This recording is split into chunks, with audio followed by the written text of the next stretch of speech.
Hello friends, welcome back to my channel. Ayaan's വേൾഡിലേക്ക് എല്ലാ കൂട്ടുകാർക്കും ഒരിക്കൽ കൂടി സ്വാഗതം. ഇന്ന് ഞാൻ വീണ്ടും ഒരു വെറൈറ്റി ആയിട്ടുള്ള ഒരു ഹൽവയുടെ റെസിപ്പി ആയിട്ട് എത്തിയിട്ടുണ്ട്. കൂടുതൽ ഇൻഗ്രീഡിയൻസ് ഒന്നും വേണ്ട, 2-3 ഐറ്റംസ് മാത്രം മതി. അതും വീട്ടിലുള്ള സാധനങ്ങൾ വെച്ചിട്ട് തന്നെ ഇത് റെഡിയാക്കി എടുക്കാവുന്നതാണ്. അതിന് വേണ്ടിയിട്ട് എന്തൊക്കെയാണ് വേണ്ടതെന്ന് നോക്കാം. ഞാനിതിലേക്ക് ആദ്യമേ 2 കപ്പ് അവിലാണ് എടുത്തിട്ടുള്ളത്. ഇതുപോലെയുള്ള റോസ് അവിലാണ് ഞാൻ എടുത്തിട്ടുള്ളത്, 2 കപ്പ് അവിൽ. ഇനി അതിലേക്ക് ആവശ്യമുള്ളത് തേങ്ങാപ്പാലാണ്.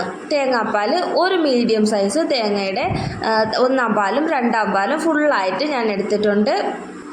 1-ാം പാല് 2-ാം പാല് സെപ്പറേറ്റ് ചെയ്ത് എടുക്കണം എന്നില്ല, രണ്ടും ഒരുമിച്ചങ്ങ് എടുത്താൽ മതി. എല്ലാം കൂടി മിക്സ് ചെയ്തിട്ടാണ് ഈ ഹൽവ റെഡിയാക്കുന്നത്, അതുകൊണ്ട് രണ്ടും ഒരുമിച്ചങ്ങ് എടുത്താൽ മതി.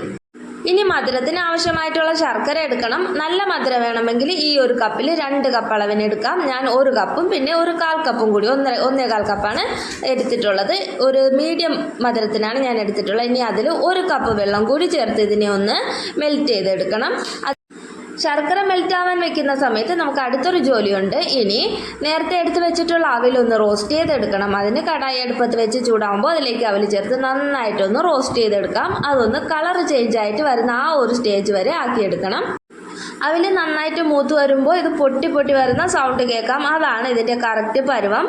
അതുപോലെ തന്നെ കളറും ചേഞ്ച് ആയി തുടങ്ങും. ഹൈ ഫ്ലെയിമിൽ തന്നെ ചെയ്തെടുത്താൽ മതി, ലോ ഫ്ലെയിമിലൊന്നും ചെയ്യേണ്ട. ഞാൻ ഫുള്ളും ഹൈ ഫ്ലെയിമിൽ തന്നെ ചെയ്തെടുത്തു. പെട്ടെന്ന് റെഡിയായി കിട്ടും. ഒരു 2-3 മിനിറ്റ് മതി ഇതൊന്ന് റെഡിയായി കിട്ടാൻ. പെട്ടെന്ന് തന്നെ റെഡിയായി കിട്ടും. അവിൽ മൂത്ത് കിട്ടിയാൽ അത് പെട്ടെന്ന് തന്നെ വേറൊരു പാത്രത്തിലേക്ക് മാറ്റണം. വേറൊരു പാത്രത്തിലേക്ക് മാറ്റിയില്ലെങ്കിൽ ഈ കടായിലിരുന്ന് അതിൻ്റെ ചൂട് കൊണ്ട് അടി കരിഞ്ഞു പോകാൻ ചാൻസ് ഉണ്ട്. ഞാൻ പരന്ന ഒരു പാത്രത്തിലേക്ക് മാറ്റിയിട്ടുണ്ട്. അതാകുമ്പോൾ പെട്ടെന്ന് തണുത്ത് കിട്ടും. ഇത് തണുത്ത ശേഷം മിക്സിയുടെ ജാറിലേക്കാക്കി നന്നായിട്ടൊന്ന് പൊടിച്ചെടുക്കണം. അവിൽ റെഡിയായ സമയം കൊണ്ട് തന്നെ എനിക്ക് ശർക്കര പാനിയും റെഡിയായി കിട്ടിയിട്ടുണ്ട്. അത് ഞാൻ അരിച്ച് വെച്ചിട്ടുണ്ട്. ഇനി ഇത് സെറ്റ് ചെയ്യാൻ വേണ്ടിയിട്ട് ആദ്യമേ തന്നെ ഒരു പാത്രം റെഡിയാക്കി വെച്ചിട്ടുണ്ട്. ഒരു പാത്രത്തിൽ നെയ്യ് തടകിയതിന് ശേഷം അതിലേക്ക് ഞാൻ ബദാം ഗ്രേറ്റ് ചെയ്താണ് ഇട്ട് കൊടുക്കുന്നത്. നിങ്ങൾക്ക് എന്ത് വേണോ ഇടാം, ബദാം, പിസ്ത, അങ്ങനെയുള്ള എന്ത് സാധനം വേണോ നിങ്ങൾക്ക് ഇടാവുന്നതാണ്. ഞാൻ ബദാം മാത്രമേ ചേർക്കുന്നുള്ളൂ. ആ സമയം കൊണ്ട് തന്നെ അടുത്ത അവിൽ ഞാൻ പൊടിച്ചെടുത്തിട്ടുണ്ട്. അവിൽ പൊടിച്ചെടുത്ത സമയത്ത് ഞാൻ അതിലൊരു 4-5 ഏലക്ക കൂടി ചേർത്താണ് പൊടിച്ചെടുത്തത്. ഏലക്കയുടെ പൊടി ഉണ്ടെങ്കിൽ അതിന് ശേഷം ചേർത്താലും മതിയാവും. ഞാൻ പൊടി ഇല്ലാത്തത് കൊണ്ട് അവിൽ പൊടിച്ച സമയത്ത് അതിൽ കൂടി ചേർത്ത് പൊടിച്ചെടുത്തു. ഇനി നേരത്തെ എടുത്ത് വെച്ചിട്ടുള്ള തേങ്ങാപ്പാലും ഈ അവിലും കൂടി നന്നായിട്ടൊന്ന് മിക്സ് ചെയ്തെടുക്കുക. കട്ട കെട്ടാതെ കട്ടയൊക്കെ ഉടച്ചു കൊടുത്ത് നന്നായിട്ടൊന്ന് ഒരു കുറുക്കൊക്കെ ആക്കിയെടുക്കുന്ന ആ ഒരു പരുവത്തിന് മിക്സ് ചെയ്തെടുക്കാം. അതിനുശേഷം അതിലേക്ക് ശർക്കര പാനി കൂടി ചേർക്കാം. ശർക്കര പാനി നന്നായിട്ട് ഇതിൽ മിക്സായി വരണം. ശർക്കര പാനിയും തേങ്ങാപ്പാലും ഈ അവിൽ പൊടിച്ചതും കൂടി നന്നായിട്ടൊന്ന് മിക്സ് ചെയ്തെടുക്കണം. ഈ സമയത്ത് ഞാൻ ഗ്യാസ് ഓണാക്കിയിട്ടില്ല, അല്ലാതെ തന്നെ ആ കടായിൽ ഞാൻ എല്ലാം റെഡിയാക്കി എടുത്തതിന് ശേഷമാണ് ഗ്യാസ് ഓണാക്കുന്നത്. അല്ലെങ്കിൽ പെട്ടെന്ന് അടുക്കി പിടിച്ചു പോകും, കട്ട പിടിക്കാൻ ചാൻസ് ഉണ്ട്. അതുകൊണ്ട് എല്ലാം മിക്സ് ചെയ്തെടുത്ത ശേഷം മാത്രം ഗ്യാസ് ഓണാക്കിയാൽ മതി. എല്ലാം നന്നായിട്ട് മിക്സ് ആയതിന് ശേഷം ഗ്യാസ് ഓണാക്കി ഹൈ ഫ്ലെയിമിലിട്ട് നന്നായിട്ട് കൈവിടാതെ ഇളക്കിക്കൊണ്ടേയിരിക്കണം. കൈവിടരുത്. കൈവിട്ടാൽ പെട്ടെന്ന് കട്ടി പിടിക്കാൻ ചാൻസ് ഉണ്ട്. അതുകൊണ്ട് കൈവിടാതെ നന്നായിട്ട് ഇളക്കിക്കൊണ്ടേയിരിക്കണം. ആദ്യത്തെ ഒരു 5 മിനിറ്റ് ഹൈ ഫ്ലെയിമിൽ തന്നെ ഇരിക്കട്ടെ. ആ സമയത്ത് ഇത് കട്ടയൊന്നും കെട്ടാതെ നന്നായിട്ട് കുറുകി വരാൻ തുടങ്ങും. ഒന്ന് കുറുകി വന്നതിന് ശേഷം മാത്രം മീഡിയം ഫ്ലെയിമിലാക്കിയാൽ മതി. അപ്പോൾ ഈ സമയത്ത് എൻ്റെ വീഡിയോ കണ്ടുകൊണ്ടിരിക്കുന്നവർ എൻ്റെ ചാനൽ സബ്സ്ക്രൈബ് ചെയ്യാതെയാണ് കാണുന്നതെങ്കിൽ ഉറപ്പായിട്ടും ഒന്ന് സബ്സ്ക്രൈബ് ചെയ്തേക്കണേ. അതുപോലെ തന്നെ തൊട്ടടുത്തുള്ള ബെല്ലൈക്കണും കൂടി ഒന്ന് പ്രസ് ചെയ്തേക്കണം. എന്നാൽ മാത്രമേ ഞാൻ ഇടുന്ന വീഡിയോസിൻ്റെ എല്ലാ നോട്ടിഫിക്കേഷൻ കറക്റ്റായിട്ട് നിങ്ങളിൽ എത്തുകയുള്ളൂ. ഇതുപോലെയുള്ള സിമ്പിൾ ഐറ്റംസും ലഞ്ച് ബോക്സിലേക്ക് ആക്കാനുള്ള ഐറ്റംസും ഷോപ്പിംഗ് വീഡിയോസും എല്ലാം എൻ്റെ ചാനലിലുണ്ട്. എല്ലാവരും ഒന്ന് ഉറപ്പായിട്ടും ചാനലൊന്ന് സബ്സ്ക്രൈബ് ചെയ്തേക്കണേ. ഇപ്പോൾ ഇത് നന്നായിട്ട് കുറുകി വന്നിട്ടുണ്ട്. ഇതെന്തായാലും ഇത് റെഡിയായി വരാനായിട്ട് എനിക്ക് കറക്റ്റ് 30 മിനിറ്റ് എടുത്തു. കറക്റ്റ് 1/2 മണിക്കൂർ കൊണ്ടാണ് എനിക്ക് അവിൽ വെച്ചിട്ടുള്ള ഹൽവ സെറ്റായി കിട്ടിയത്. പിന്നെ ഇത് ഹൽവ വെറൈറ്റിയാണ്, പക്ഷേ ഭയങ്കര ടേസ്റ്റൊന്നും പ്രതീക്ഷിക്കേണ്ട. അത്യുഗ്രം ടേസ്റ്റ് എന്നൊന്നും പറയാൻ പറ്റില്ല, ഒരു മീഡിയം ടേസ്റ്റ്. പിന്നെ ഈ അരിയൊക്കെ വറുത്ത് അതിൽ തേങ്ങയും ശർക്കരയൊക്കെ ഇട്ട് കഴിക്കത്തില്ലേ, ആ ഒരു ടേസ്റ്റ് പ്രതീക്ഷിക്കുക. ആ ഒരു ടേസ്റ്റൊക്കെ ഇഷ്ടപ്പെടുന്നവർക്ക് ഉറപ്പായിട്ടും ഈ ഹൽവ ഇഷ്ടപ്പെടും. ഉറപ്പായിട്ടും ഉണ്ടാക്കി നോക്കാവുന്നതാണ്. പിന്നെ ഇതിൽ തേങ്ങാപ്പാലൊക്കെ ചേർക്കുന്നത് കൊണ്ട് ഇതിൻ്റെ അരിയുടെ ടേസ്റ്റ്, ഈ അവിലിൻ്റെ ടേസ്റ്റ് കൂടുതൽ എടുത്തറിയത്തില്ല. കുറച്ചും കൂടി നന്നായിട്ട് തേങ്ങാപ്പാൽ ചേർക്കുകയാണെങ്കിൽ ഒട്ടും അറിയത്തില്ല. ഞാൻ ഒരു ചെറിയ തേങ്ങയുടെ മാത്രമേ ഞാൻ എടുത്തിട്ടുള്ളൂ. ഒരു ഒന്നര തേങ്ങയോ അല്ലെങ്കിൽ 2 തേങ്ങയോ നന്നായിട്ട് കട്ടിപ്പാൽ എടുക്കുകയാണെങ്കിൽ ഇതിൽ ഫുള്ളായിട്ട് അവിലിൻ്റെ ടേസ്റ്റ് ഒന്നും കിട്ടാതെ എന്നെ എടുക്കാൻ പറ്റും. ഇപ്പോൾ ഹൽവ പാനിൽ നിന്നൊക്കെ വിട്ട് വരുന്ന ഒരു കൺസിസ്റ്റൻസിയിൽ എത്തിയിട്ടുണ്ട്.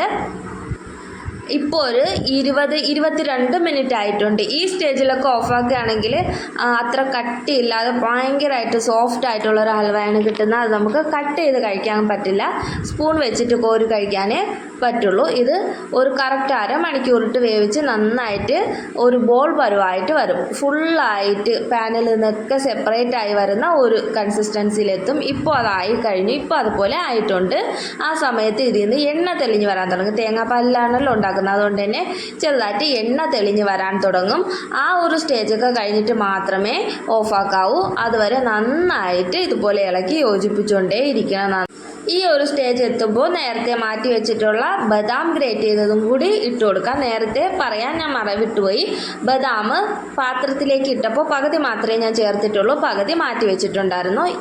ഈ സ്റ്റേജ് ആകുമ്പോൾ ബാക്കിയും കൂടി ഇതിലേക്ക് അങ്ങ് ചേർത്ത് കൊടുക്കാം. ഇനി ലാസ്റ്റ് ആകുമ്പോൾ ഒരു ബോൾ ഉരുണ്ട് വരുന്ന ആ ഒരു സ്റ്റേജിൽ ആയി കിട്ടും. അപ്പോൾ മാത്രമേ ഓഫാക്കാവൂ. ഇപ്പോൾ ഏകദേശം ആയിക്കഴിഞ്ഞു. അങ്ങനെ നമ്മുടെ അവൽ വെച്ചിട്ടുള്ള ഒരു വെറൈറ്റി ഹൽവ ഇവിടെ റെഡി ആയിട്ടുണ്ട്. ഇനി ഇത് നേരത്തെ എടുത്തു വെച്ച പാത്രത്തിലേക്ക് മാറ്റാം. എന്തായാലും ഈ അരിയുടെയൊക്കെ ടേസ്റ്റ് ഇഷ്ടപ്പെടുന്നത് ഉറപ്പായിട്ടും ഈ ഹൽവ ഒന്ന് ട്രൈ ചെയ്ത് നോക്കണം. അതിൻ്റെ ടേസ്റ്റ് ഇഷ്ടപ്പെടുന്നവരല്ലെങ്കിലും ഒന്ന് ട്രൈ ചെയ്ത് നോക്കണം. കാരണം ഫുള്ളായിട്ട് ആ ടേസ്റ്റിലല്ല കിട്ടുന്നത്. തേങ്ങാപ്പാലെല്ലാം ചേർക്കുന്ന ആ ഒരു ടേസ്റ്റും എല്ലാം ഇതിന് വരുന്നുണ്ട്. അതുകൊണ്ട് ഉറപ്പായിട്ടും എല്ലാവരും ഒന്ന് ട്രൈ ചെയ്ത് നോക്കണം. ഇത് പാത്രത്തിലാക്കിയതിന് ശേഷം 1 മണിക്കൂറിന് ശേഷമാണ് ഞാൻ അതിൽ നിന്ന് മാറ്റിയെടുത്തിട്ടുള്ളത്. കറക്റ്റ് 1 മണിക്കൂർ ആയപ്പോൾ തന്നെ റൂം ടെമ്പറേച്ചറിൽ നന്നായിട്ട് എനിക്ക് തണുത്ത് കിട്ടിയിട്ടുണ്ട്, തണുത്ത് സെറ്റായി കിട്ടിയിട്ടുണ്ട്. ഇനി വേറെ പണിയൊന്നുമില്ല, ഇനി കട്ട് ചെയ്തങ്ങ് കഴിച്ചാൽ മതി. തണുത്തിട്ടുണ്ട്, അതുപോലെ തന്നെ കറക്റ്റ് പരുവത്തിന് കിട്ടിയിട്ടുണ്ട്. ഒരു ഗ്ലാസ് ചായയും കൂടി ഉണ്ടെങ്കിൽ അടിപൊളിയായിട്ട് ഈ ഹൽവ കഴിക്കാം. ചായയും വേണമെന്നില്ല, കുട്ടികൾക്കൊക്കെ കൊടുക്കുകയാണെങ്കിൽ ഇതങ്ങ് വെറുതെ കഴിച്ചോളും. എന്തായാലും ഉറപ്പായിട്ടും എല്ലാവരും ഒന്ന് ട്രൈ ചെയ്ത് നോക്കുമല്ലോ.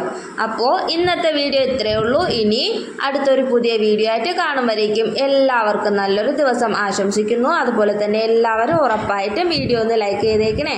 അതുപോലെ തന്നെ എൻ്റെ ചാനൽ സബ്സ്ക്രൈബ് ചെയ്യാതെ കാണുന്നവർ ഉറപ്പായിട്ടും എൻ്റെ ചാനലൊന്ന് സബ്സ്ക്രൈബ് ചെയ്തേക്കണം. ട്രൈ ചെയ്ത് നോക്കിയിട്ട് അല്ലെങ്കിൽ വീഡിയോ കണ്ടിട്ട് നിങ്ങളുടെ അഭിപ്രായം എന്താണോ അത് ഉറപ്പായിട്ടും ഒന്ന് കമൻറ്റിലൂടെ അറിയിക്കും വേണം. അപ്പോൾ എല്ലാവർക്കും നല്ലൊരു ദിവസം ആശംസിച്ചുകൊണ്ട് ഇന്നത്തെ എപ്പിസോഡ് വൈൻഡപ്പ് ചെയ്യാം. ഓക്കെ, എല്ലാവർക്കും tata, bye bye. Bye Ayaan's world.